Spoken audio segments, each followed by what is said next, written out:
হৃৎপিণ্ডের ব্যথা বাম হাত পর্যন্ত ছড়ালে শুধুই কি ক্যালমিয়া ল্যাটাফোলিয়া না আরও ওষুধ হতে পারে? আমরা হোমিওপ্যাথি ক্যান্ট রেপার্টরিতে চেস্ট অধ্যায়ের পেইন হার্ট রুব্রিকের সাব রুব্রিক এক্সটেন্ডিং তার sub rubric to left hand এখানে দেখতে পাচ্ছি ফার্স্ট গ্রেডের একটি মাত্র ওষুধ আছে ক্যালমিয়া ল্যাটাফোলিয়া এবং সেকেন্ড গ্রেডের 13টি ওষুধ আছে aconite napellus, asterias rubens, aurum met, cactus grandi, cimicifuga, crotalus horridus, digitalis, latrodectus mactans, naja, nux vom, rhus tox, spigelia এবং টেবেকাম এবং থার্ড গ্রেডের 2টি মাত্র ওষুধ আছে এমন মিউর এবং থেরিডিয়ন।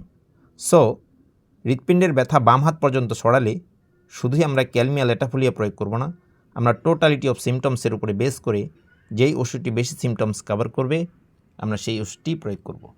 এর পৃষ্ঠা নাম্বার 850। ধন্যবাদ।